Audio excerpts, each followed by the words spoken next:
Good morning. मैं pastor वकार शलीम David एक मरतबा फिर आपकी खिदमत में।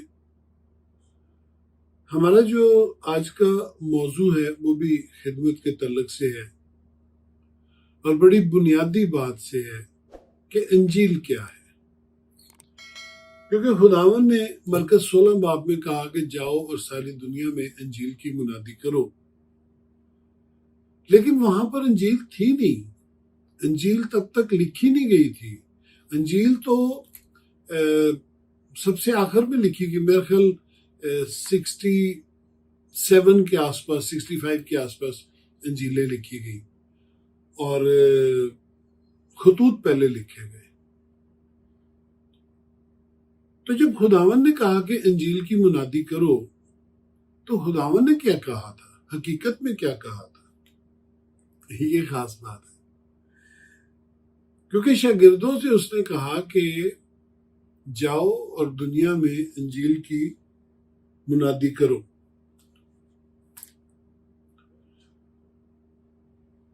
इंजील से मुराद है खुदावंद की तालीम और मेरी गवाही। रसूलों को जब हुक्म हुआ कि जाओ और इंजील की मुनादी करो, तो खुदावंद ने दर हकीकत उनको ये कहा कि खुशखबरी जाके सुनाओ। और खुशखबरी क्या सुनाओ? यीशु ने ये काम किए, मैं ईमान लाया और फिर मैंने ये काम किया। हालेलुया जी। जैसे कि पौलुस रसूल की हमें मिलता है कि जब दमिश्क की राह पर खुदावंद उसके ऊपर जाहिर हुआ, तो उसके बाद गवाही क्या थी? कई जगह उसने इसका बयान किया कि खुदावंद दमिश्क की राह में मुझ पर जाहिर हुआ और मैंने ये सुना, मैंने ये देखा और फिर उठकर मैंने उसकी खिदमत की। ये है इंजील। ये जो बाइबल है, बेशक इसमें 4 इंजीलें हैं, लेकिन जो असल बात है वो ये है कि ये इन 4 इंजीलों में और पूरे कलाम में खुदावन ने क्या हुक्म दिया। लेट्स से खुदावन ने कहा पाक बनो। इससे क्या मुराद था कि जिस तरह मैं दुनिया और दुनिया के मामलात से अलग रहता हूं, दुनिया की ख्वाहिश से अलग रहता हूं, तुम भी अलग हो। बाइबल में पाक होने से मुराद है वक्फ होना, अलग होना। किससे? दुनिया से, ख्वाहिश से। और हम देखते हैं कि जितने भी लोग ईमान लाए, उन्होंने अपने आप को अलग किया। इसी तरह जब न्यू टेस्टामेंट आई, खुदावंद ने कफारा दे दिया, मुर्दों में से जिंदा हो गया और उसने अपने शागिर्दों को दुनिया में भेजा कि वो जाएं और मुनादी करें। तो क्या मुनादी करें? खुदावंद ने किस तरह इंसान के लिए निजात पैदा की। बनी नौ इंसान ने गुनाह से कैसे छुटकारा पाया, ये पूरी स्टोरी उनके पास होनी चाहिए। ये बाइबल की पूरी बात उनके पास होनी चाहिए कि गुनाह जो है उससे कोई इंसान छुटकारा नहीं पा सकता जब तक कि उसको आसमान से ये बख्शिश ना मिले, यानी कि निजात, यानी कि मसीह यीशु पर ईमान लाना। इंसान अपने गुनाहों से माफी के लिए कुछ नहीं कर सकता।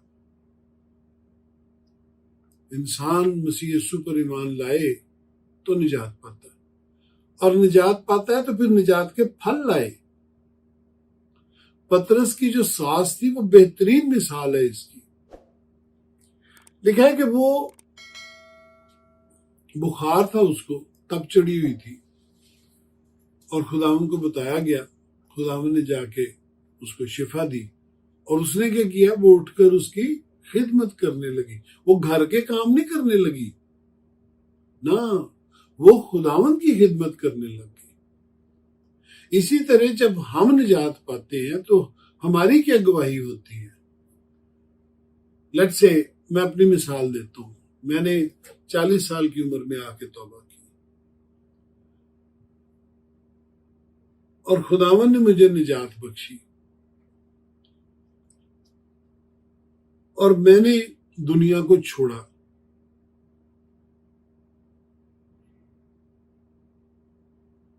یہ میری گواہی ہے. باقی جو کچھ ہے وہ لوگ جانتے ہیں. ہم نجات پاتے ہیں تو لوگ کس بات سے انسپائر ہوں گے؟ اس پھل سے جو خداوند کی تعلیم کے سبب سے ہماری زندگی میں آتا ہے.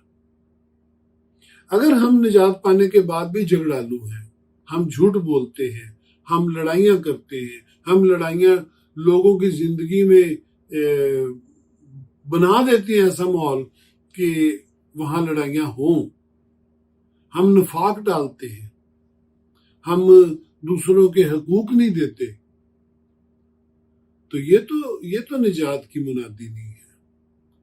لیکن اگر ہماری نجات محبت کے پھلوں سے لدی ہوئی ہے، ہم ملنسار ہیں، ہم حلیم ہیں، ہم دوسروں کے لیے احسار کرتے ہیں، ہم وہ محبت کرتے ہیں جو اگاپے ہے، جو تعمیر کرتی ہے، جو حسد نہیں کرتی، جو تفرقہ نہیں کرتی، جو جنجلاتی نہیں، تو پھر یہ وہ گواہی ہوگی جس سے لوگ حیران ہو جائیں گے.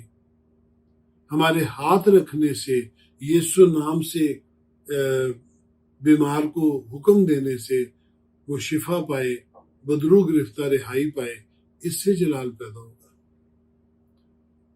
آپ اپنی خدمت میں کتنی بھی نعمتوں کا استعمال کریں، پر جب تک آپ کی ذاتی زندگی میں پھل نہیں ہے، محبت کا پھل نہیں ہے، آپ کی نجات اثر انداز نہیں ہوتی. خداوند نے کہا تھا جا کے دنیا کو بتاؤ کہ میں نے کیا تعلیم دی اور تم اپنی گواہی اس کے ساتھ بیان کرو، لوگ ایمان لائیں گے. اور یہ میرے عزیزو، یہ انجیل ہے، یہی خوشخبری ہے کہ آپ اگر ایمان لائے ہیں، آپ اگر روح سے معمور ہیں، تو پھر یعقوب کے خط کے مطابق اور یوحنا کی انجیل کے مطابق کون سا پھل لائے ہیں. اور اگر پھل نہیں ہے تو پھر نجات بھی نہیں ہے. اس بات کا یقین رکھیں، کیونکہ بائبل یہی کہتی ہے.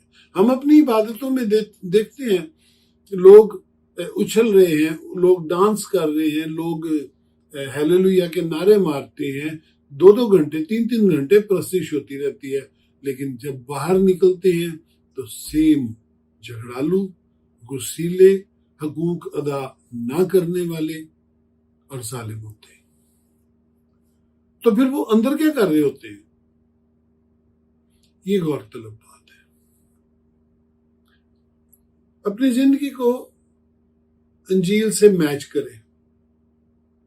آپ کے خادم جو ہیں ان کی زندگیاں میچ ہونی چاہیے،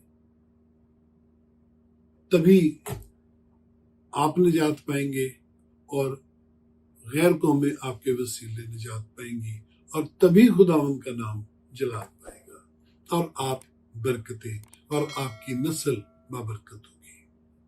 خداوند آپ سب کو برکت بخشے. جیتے رہے.